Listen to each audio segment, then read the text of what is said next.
Welcome in to your NEWSMAX Daily for Thursday, March 20th, 2025. And welcome to spring, the vernal equinox arriving at 5:01 Eastern Time this morning, creating almost an equal amount of daylight and darkness across the globe. Summer is now 92 days away.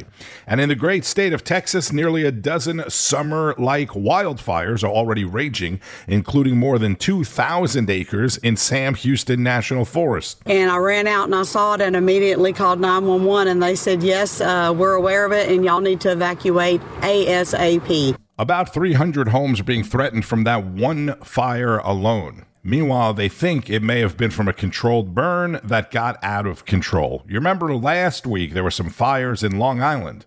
It turned out those fires were started by people making s'mores with a little campfire. And there was a fire somewhere else that was started by someone burning leaves or something. Come on, people. And another day means another judge is working to block the Trump administration after U.S. ID, the Venezuelan gang flights, and the transgender military ban. A federal judge has blocked the EPA from canceling the Biden administration's climate grants. I think it was around $27 billion, saying the Trump administration did not provide evidence of waste and fraud. We think it's despicable that we have judges acting as judicial activists, partisan activists, trying to dictate who the president of the United States, the executive of the executive branch, can hire and fire. We have never seen anything like this. We are fighting this in court, and we will continue to fight it all the way to the Supreme Court if we have to. That is White House spokesperson Caroline Leavitt in yesterday's eventful press briefing. I'll give you more on that in a little bit, but first let's hear more on the same from White House Deputy Chief of Staff Stephen Miller. All right, Stephen Miller handles a lot of the White House policy, and he is back with us tonight. And good to see you, Steve. Let's start here. The president can't cut U.S. aid. He can't swiftly deport gang members. He has no say in who's allowed to fight in the military that he commands. This is what the courts in this country are telling us tonight. First of all, Rob, thank you for your incredibly eloquent discussion of these issues over these last several days and understanding the essential importance of reining in these district court judges in order to keep American democracy alive. It's that serious. Think about it from the standpoint of the Marxist left, the communist left. What they'll do is they'll find a radical communist, somebody who hates our civilization, hates our way of life. They'll install them in some little-known district court somewhere in the country that most people would never even think about. And, some district court judge that normally would have no particular business in front of them. Then Donald Trump gets into power, and then that district court judge now assumes the full powers of the presidency. So you have a district court judge in a neighborhood in San Francisco or a neighborhood in Manhattan or a neighborhood in Los Angeles. Now they're saying, I'm the president of the United States. I, the district court judge, am the commander in chief. I command the armed forces. I direct the foreign policy. I direct counterterrorism operations. I direct where aircrafts fly to, who's deported from the country, what terrorists are arrested. These are awesome and extraordinary powers that belong to the president and the president alone. And when district court judges, elected by no one, representing no one, answerable to no one, accountable to no one, take the awesome powers of the presidency, it can only be described, Rob, it can only be described as tyranny. And I know this number has been floating around for a couple of days now, but it is just amazing when you really look at it. In the last 2 decades, 20 years, 67% of district court injunctions were against Trump. 67% have been against this one president of the United States. 92% of those by Democrat-appointed judges. It certainly is hard for, and I know that the spin on the other side is that, well, the president tries to break all the rules, and he's the most lawless president we've ever had. So, but what's your contention with those numbers? Well, let me engage with that. This is so important, Rob. I would love to do an hour with you on just this subject, Rob.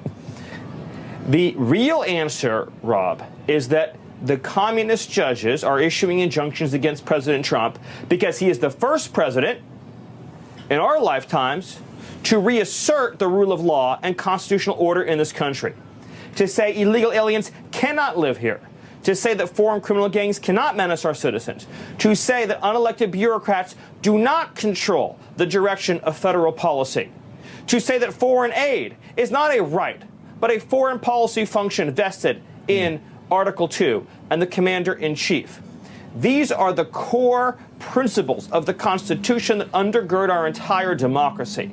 The injunctions are an effort by the radical left to prevent the American people from having the restoration and change they voted for. Yeah. The way these judges look at it is they say, you don't get to have the country you want. You don't get to vote for the change you want. They want all power vested in the bureaucracy and the judiciary, and none in the American people. Yeah. This issue was litigated, Rob, for the last 8 years. The issue of rogue judges, the issue of radical left judges, the issue of local judges assuming awesome powers that do not belong to them. And the American people went to the voting booth, and they said, we want democracy back, we want our freedom back, and we want Donald Trump back. And that's what they're going to get, Rob. White House Deputy Chief of Staff Stephen Miller on Rob Schmitt Tonight. Constitutional law expert and Harvard law professor Alan Dershowitz believes that President Trump and ICE will eventually prevail. First off, to the impeachment of judges, and now there's articles that Congress has teed up, if you will. Do those stand a chance of actually going forward? I sure hope not. I wish that the Republicans would read my brief when I defended President Trump on the floor of the Senate with the support of all the Republicans. What I argued, and they agreed, is that to impeach somebody, you have to show treason, bribery, or high crimes, misdemeanors. You can't just claim that you disagree with an opinion. Now, judges may be different than presidents. Judges serve during, quote, good behavior. Presidents serve until they're subject to impeachment for treason, bribery, other high crimes and misdemeanors. But there is zero chance of this judge being impeached. This is just a public relations ploy, and it shouldn't be done. The Chief Justice is correct. You appeal decisions of lower courts. You don't impeach judges for writing them unless the judges are taking bribes or are drunk every day or something like that. So it's going down the wrong path.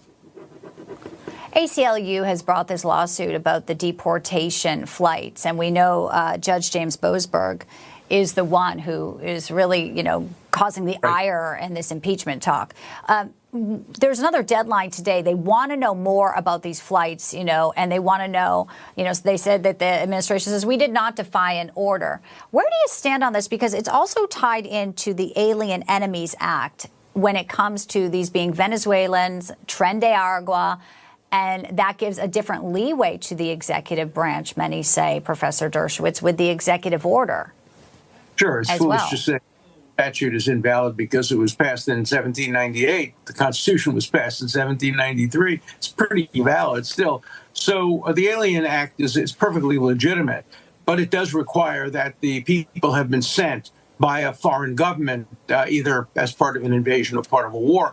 So I think it's going to be an uphill battle. I think they probably deport these people because most of them probably don't have green cards or visas. They're probably just plain, ordinary, unlawful people who came in illegally. In that case, all you have to do is tell them they're being deported, give them an opportunity to challenge it in court. No court would support them. So I think in the end, the president will prevail on his deportation policies. Look, Congress can get involved in this also and pass a statute saying that federal courts don't have proper jurisdiction over foreign policy at matters like deportations and other such matters. But Congress so far hasn't limited the court's power in this regard. Professor Dershowitz with Bianca de la Garza saying there is zero chance that any of these judges would be impeached. You appeal a lower court ruling, you don't impeach judges. But he believes in the end, the president will prevail in his deportation policies. I want to stay with immigration and deportation for a moment, but I have to fast forward in their conversation to when Bianca asked him about some comments from the new Democrat darling Alexandria Ocasio-Cortez. She is now becoming one of the leading voices in the Democratic Party, which is why I left the Democratic Party, and many of my friends and colleagues are leaving AOC's Democratic Party. She's a hypocrite. She's a phony, anti-Semite. She's anti-Israel. She's anti-American. She's anti-everything decent that we stand for. But she may run. Who knows? She may run against Schumer. She may run for mayor of New York. And to the extent she ever wins, destroys the Democratic Party. If she ran for president, the Democrats would not ever get a single electoral vote. It would be worse than McGovern and worse than Dukakis. So I don't think she's a national threat, but she's a threat in New York. She could conceivably win the mayoralty in New York because New York City is such a left-wing radical place. So, but nobody should take her seriously. Legendary legal scholar Alan Dershowitz, a lifelong New York liberal and no fan of AOC. Getting back to immigration and deportation, an incident from my home state of Florida is trending, unfortunately. Bob Brooks breaks it down. Welcome back into American Agenda. Let's take things down south to Florida, to the city of Fort Myers. You may know it. It's a beautiful town. It's right on the beach. Well, members of their city council, they got emotional over a vote 2 days ago. Some of the council members started crying, actually, over a measure that would have allowed the city's police officers to assist ICE with deportation. Here's part of the meeting. I cannot begin to imagine how difficult this is for you.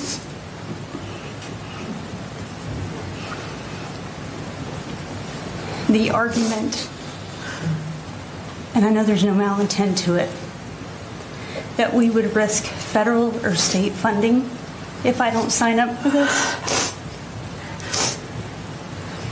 It is a tumultuous day and age, and this is a day I hate sitting in the seat. Well, they might lose that funding. You heard the sniffling and the wiping away at the tears. It went on and on. That was Councilwoman Darla Bonk. She and two others voted down the measure, making it all that much harder for ICE to do their job in the city of Fort Myers. Well, now their mayor is in favor of this proposal. He even says he's now embarrassed over what happened during that meeting. First of all, I'm very embarrassed for the city. This, I think, was one of the worst displays of governance that I have seen in my time on the city council as mayor. You cannot govern with emotions. He also clarified what this measure would do. It's common sense. When other officers come in contact with people who are expected to, or that they believe are undocumented or illegal, that now you have an ICE-trained officer who has access to the ICE database, can verify the status, and if there is a warrant, a civil warrant for them, then they can start the deportation process. But it's not going to happen now, and there's plenty of reaction to what went down there on X. Here's what one user wrote. This is what weak leadership looks like. Grown adults crying because enforcing the law hurts their feelings. Maybe they should hold hands and cry for the Americans suffering from illegal immigration instead. Clowns, exclamation point.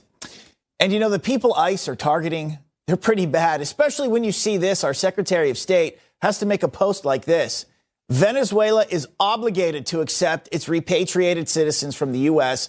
This is not an issue for debate or negotiation, nor does it merit any reward. Unless Nicolas Maduro and his regime accepts a consistent flow of deportation flights without further excuses or delays, the U.S. will impose new, severe, and escalating sanctions. Venezuela doesn't even want these people back. Think about that. The Secretary of State has to threaten their economy and who knows what else to get them to take back their own citizens. Yet we have elected officials and judges trying to put up roadblocks all over the place to keep these people here in the United States. President Trump posted again about this today, about the judges he has to face. If a president doesn't have the right to throw murderers and other criminals out of our country because a radical left lunatic judge wants to assume the role of president, then our country is in very big trouble and destined to fail. That is Bob Brooks, co-host of American Agenda, afternoons at 2 p.m. Eastern with the Brooks Breakdown. And let's not forget that Ron DeSantis, Ronnie D, is still the governor of Florida. We have a very strong Venezuelan American population down in South Florida, and they've been for many years during Biden's whole open borders.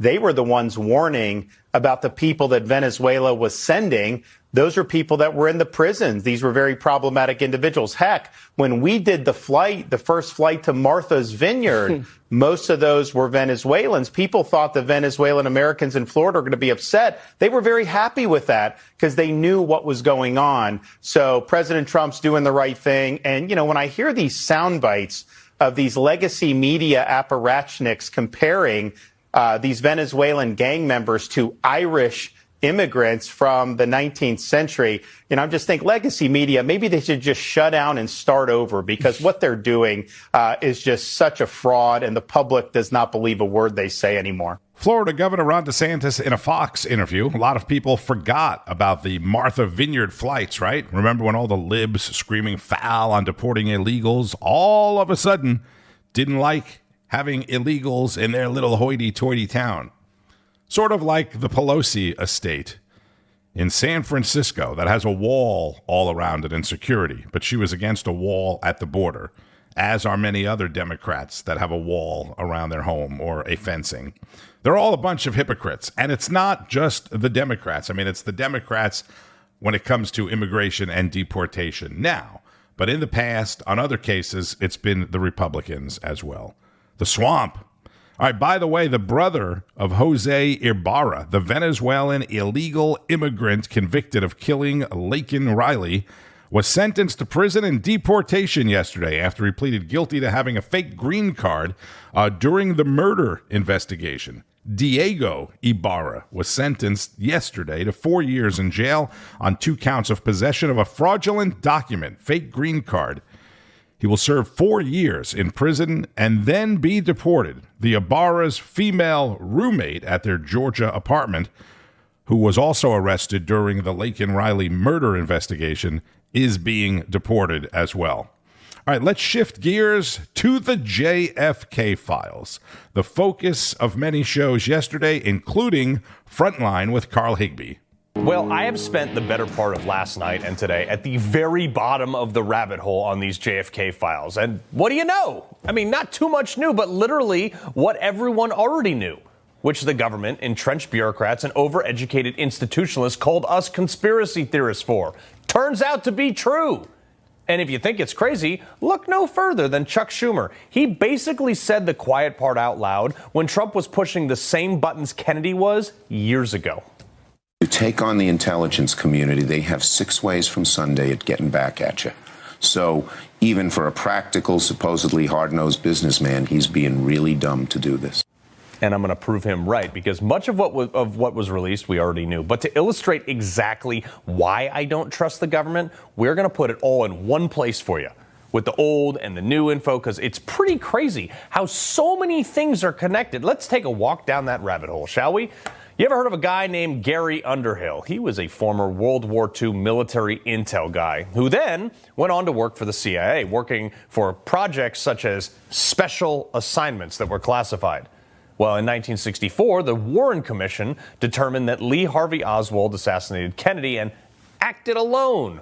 Shortly after, Mr. Underhill traveled from D.C. to New Jersey to confide in some friends, and according to newly unredacted report, what he said to those friends was, quote, he attributed the Kennedy murder to a CIA clique which was carrying on a lucrative racket in gun running, narcotics, and other contraband, and manipulating political intrigue to serve its own ends. Kennedy supposedly got wind that something was going on and was killed before he could blow the whistle on it. And wouldn't you know, 6 months later, Mr. Underhill was found dead, alone, and had allegedly shot himself in the left side of his head, even though he was right-handed. It was ruled a suicide. Now, in my experience on this earth, people who have come forward with information that incriminates big people or organizations that end up dead, I mean, do you really believe they killed themselves? Like Jeffrey Epstein? As I said yesterday, what's going on with the Jeffrey Epstein files? But Carl went on to talk about Cuba, Bay of Pigs, the route of JFK's motorcade being changed, a lot of the stuff that we've known for decades. There were also significant policy 180s, like the reversal on Vietnam, where Kennedy's intent was to withdraw from Vietnam, and then LBJ, when he took over, accelerated the war. Now, almost all of this is not new, and much of it the CIA was happy to release at the time.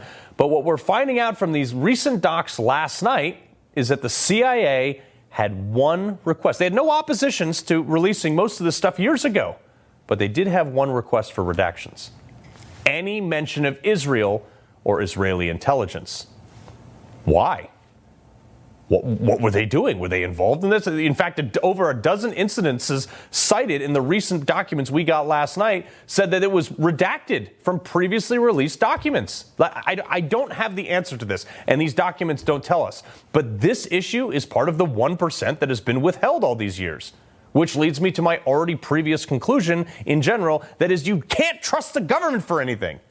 By all accounts released, it appears that our own government assassinated the President of the United States, classified it, and then systematically leaked parts of the files over decades to the public, allowing for theories to be perpetuated for decades. Some of them were widely accepted as fact even. This type of campaign, that drip, drip, drip of information, that is a classic psyop that our intel community uses overseas to overthrow governments. Sometimes it's a method to desensitize people to the actual story when it does come out. That often confirms previous theories, and people don't even take it as a new revelation. Here we are. A lot of networks aren't even running the story in the first half of their shows, less than 24 hours after it has come out that the CIA apparently assassinated a president to change policy. So while this drop didn't tell me anything I didn't already suspect, it also conveniently held until, anyone was involved was dead, including the fact that the Secret Service agent that was assigned to JFK that day, the dude who jumped on the hood of that car, he conveniently died a month ago, which did confirm one thing: question the government. No. I don't care. You don't get to tell me I'm a conspiracy theorist anymore for anything. The onus is now on the government to give me the reason to trust them. Because beyond all this, the reckless spending, lying about foreign wars, forced vaccinations, currency manipulation, whatever, it's the same MO. If you dig past any headline on any matter, you get more questions than answers. I want to know about the Tesla that blew up in front of Trump Tower in Vegas. Why don't we know anything about that? I want to know about Thomas Matthew Crooks, the guy who shot at Trump. I want to know about Ryan Ruth and the Vegas shooter and Area 51. I want to know. No, actually, you know what? I deserve to know who Jeffrey Epstein trafficked children to. Was it the people running my government? We're owed those answers. Did he even kill himself?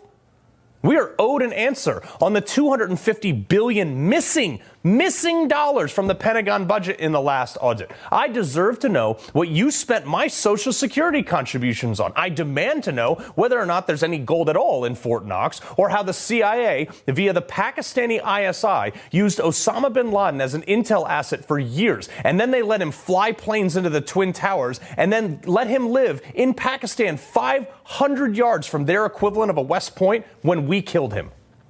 Given my personal sacrifice in Iraq, I deserve to see the evidence of WMDs that we allegedly went to war for, that spent trillions of dollars and killed thousands of American troops. I want to know why they tried to force us to get vaccinated, why so many of them affiliated with making the decisions about COVID didn't practice any of the precautions that they mandated on us. I want to know everything.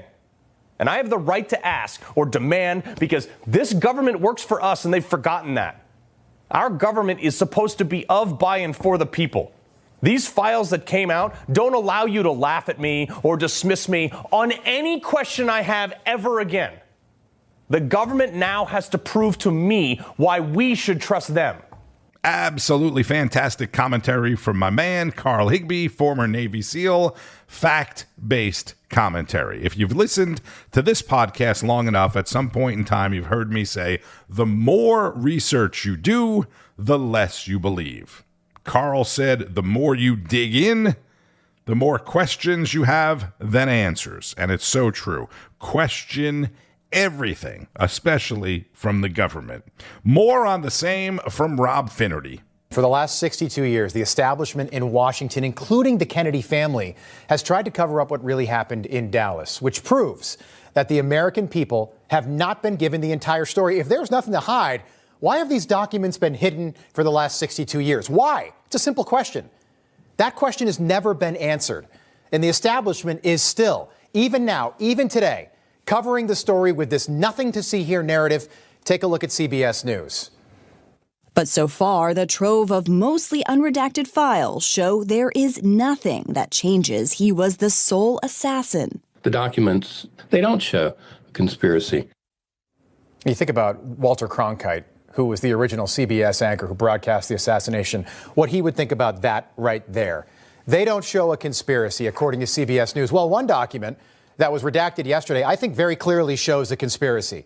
The day after the assassination, CIA agent Gary Underhill, quote, left Washington in a hurry late in the evening. He showed up at the home of friends in New Jersey. He was very agitated. A small clique within the CIA was responsible for the assassination, he confided. And he was afraid for his life. He was afraid he would probably have to leave the country. Less than 6 months later, Underhill was found shot to death in his Washington apartment. The coroner quickly ruled that a suicide. I'm no expert, but to me, that would be a conspiracy right there. That would suggest that our own CIA played a role in killing our 35th president. Rob Finnerty is the host of Finnerty, 8 p.m. Eastern on Newsmax. If you're old enough to, have witnessed the JFK assassination, you may have already thought that the CIA killed JFK. Maybe your dad, your uncle, your grandfather has told you that it was the CIA. But did you know or hear about CIA agent Gary Underhill, which Rob and Carl just talked about, being murdered in Washington, in his Washington, D.C. apartment, after he allegedly confessed to other people that it was a small group of CIA agents that were responsible for it. And many people, as you may or may not know, think it was the mafia, the mob, Cosa Nostra. Well, there were, or are, people in the CIA that were or are being paid kickbacks from the mob, especially back then when Cosa Nostra was really Cosa Nostra. The mafia, which, by the way, there's no such thing as the mafia, was also involved with Cuba during the Cuban Missile Crisis. Again, 80,000 pages. All right, and I said I would give you more of the White House press briefing from yesterday. This is NEWSMAX reporter Mike Carter asking the questions. Thank you, Caroline. White House said yesterday that gas prices across the U.S. have fallen for the fourth straight week. 34 states now seeing gas under $3 a gallon. This limited ceasefire with Ukraine regarding oil refineries, energy, will that affect gas prices here in the U.S.? Well, it's certainly the president's hope that gas prices will continue to fall, and he's working every single day to ensure that we do. As you just mentioned, there's been very encouraging data. Inflation is cooling and gas prices are falling. The president has established a National Energy Dominance Council, and it's ultimately the president's goal. And this administration is working hard on it every single day to increase our energy production right here in the United States of America, to have it trump energy boom like we saw in our first term, which will not only lead to lower fuel prices here at home, but also lessen the rate of inflation that was created by the previous administration. One more on Tesla, Caroline. Tim Walz, Governor Walz, saying last night he frequently checks Tesla